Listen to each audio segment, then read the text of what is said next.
이동석 기자, 먼저요. 이 북한 남성이 어떻게 귀순했을까? 이 과정도 드러났죠. 네, 그렇습니다. 북한 남성은 지난 16일 새벽이었죠. 북한 동해상을 이렇게 헤엄쳐서 건너왔습니다. 네. 남하한 건데요. 약 3.2km 구간을 잠수복과 오리발에 의존한 채 약 6시간 동안 수영을 했다. 이렇게 주장을 하고 있습니다. 네네. 16일 오전 1시 5분쯤에는요. 강원 고성군 통일전망대 인근 해안에 도착을 했는데요. 북한 남성은 해안 철책 배수로를 통과해서 이렇게 보시면 통과하는 모습을 확인하실 수 있습니다. 5km 정도 걷다가 우리 군 당국에 포착이 됐습니다. 쉽게 설명드리면 강원 고성군 일대를 6시간 동안 활보했다. 그렇게 생각하시면 될 것 같은데요.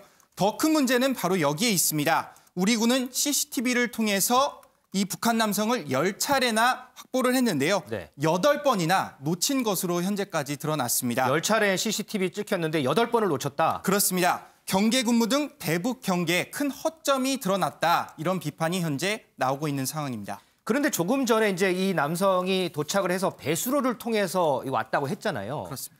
지난해인가요? 이 서해상에서 배수로를 통해서 월북한 사건도 있었잖아요. 네, 그때 맞습니다.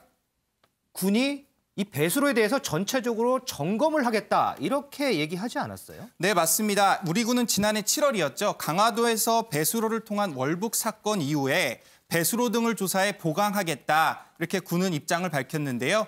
당시 군 모습 한번 보고 오시겠습니다. 통과한 지점은 철책은 아니고 배수로로 확인했습니다. 추정하고 있고요. 거기에 대한 추정된 부분에 대해서는 지금 정밀 주사 중에 있습니다.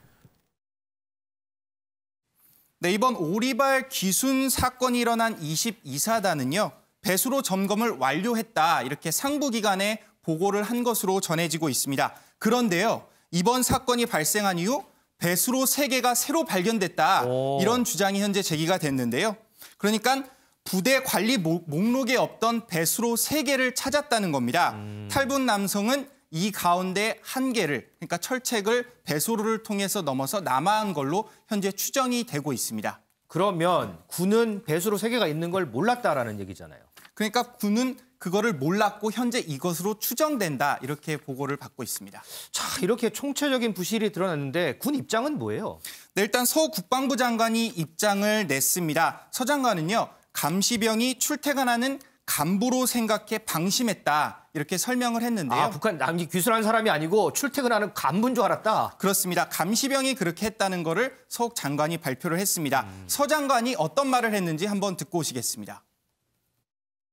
과학화 감시 장비가 오작동을 포함해서 이런 것 조금 어려움이 있었던 것도 사실이고 경계 작전에 투입되어 있는 초병들이 조금 더 정밀하게 좀 확인했으면 지금 말씀하시는 대로 하면 이제 상황이 조금 위중하다고 판단됐으면 아마 금방 보고했을 텐데 그 상황을 아마 출퇴근하는 간부 정도로 생각을 해서 자기네들끼리 조치하고자 했던 걸로 현재 보여집니다. 네, 사건 당일에 동해안의 세찬 바람 탓에 1분에 3차례가 넘게 경보음이 발생을 했고요. 늘 있는 오작동일 것이다. 이렇게 감시병이 무시를 했다는 겁니다. 그런데 MBN 취재 결과 당시 4단 군단급 상황회의에서도 이 상황 판단을 하지 못한 것으로 드러났습니다. 예, 결국 오리발 귀순 사태가 경계병 한두 명 잘못이 아닌 군의 총체적인 경계 부실을 보여준 게 아닐까 싶습니다. 이 부대 예전에 그 노쿠기순 있었던 그 부대 맞죠? 네, 맞습니다. 동부전선 경계를 책임지는 육군 22사단은요. 전방 30km 그리고 해상 60km에 대한 경계 근무를 현재 펼치고 있습니다. 다른 GOP 사단의 경계 책임 구역인 25km에서 40km. 그러니까 굉장히 책임 구역이 넓다 이렇게 생각하시면 될 것 같은데요. 네. 저도 GOP 근무를 해봤지만 GOP 근무 상당히 어렵습니다. 아, GOP 근무 해봤어요? 그렇습니다. 이같이 동부 전선같이 산악 지형일 경우에 경계 근무는 배로 힘이 들 수밖에 없을 것 같은데요. 산악 지형 탓에 구조적인 문제에 노출돼 있다. 이런 우려 섞인 목소리가 꾸준히 제기된 바 있습니다. 군은 반복되는 경계 실패에 대해 전반적인 실태를 조사하겠다. 이렇게 밝힌 상태입니다.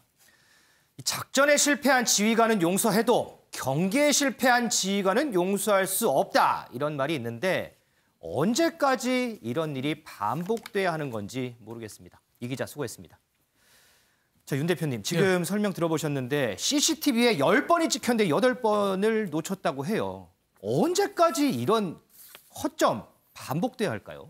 그러니까 참 안타까운 대목이죠. 그 10번이나 찍혔는데도 그 CCTV로 다 보는 그 관찰병들이 있거든요. 네. 그거를 그냥 지나갔다는 거예요. 또 알람이 울려도 뭐 그 군 간부들 뭐 출퇴근 소리다 뭐 이러면서 지나갔다는 거예요. 그래서 저 아무리 장비를 고급화하고 한다고 해도 저게 그 경계가 제대로 될 수 있을까? 군 전체의 군 기강이 좀 문란해진 거 아닌가. 그리고 군 기강만 따지기에는 시스템도 좀 뭔가 문제가 있는 거 아닌가. 저렇게 동해안이 저렇게 활짝 대문을 열어놓을 정도로 저렇게 마구 들어오고 있잖아요. 저런 문제는 좀 더 다시 군을 좀 되다듬는 그런 좀 계기가 돼야 된다 이런 생각이 들고 저는 이번 그 군 발표 장관도 발표했지만 도저히 믿을 수가 없어요. 지금 이렇게 추운 날씨에 네. 수온이 뭐 그때도 뭐 영상 뭐 6도, 8도 이렇게 됐다는데 네. 그 6시간, 8시간을 수영해 올 수 있겠습니까? 그 오리발 들고 그 옷 입고 잠수복 입고 북한에서 그 옷 구하기도 어렵겠고 민간인이 설사 저 구한다고 그래도 그렇게 오랜 시간을 아무리 뭐 속에 패딩 점퍼 입고 하더라도 저는 좀 총체적으로 믿을 수가 없습니다. 그래서 군 당국이 지금이라도 혹시 숨기는 거 있으면 모두 다 좀 까놓고 다 올려놓고 우리가 도대체 뭐가 문제인가 처음부터 좀 다시 좀 살피는 그런 계기가 됐으면 생각입니다. 자, 군에서 이번 사건 관련해서 또 조치를 취한다고 하는데 언제까지 조치 취하고 또 사건 일어나고 조치하고 사건 일어나고 이런 일을 언제까지 반복해야 되는지 모르겠습니다.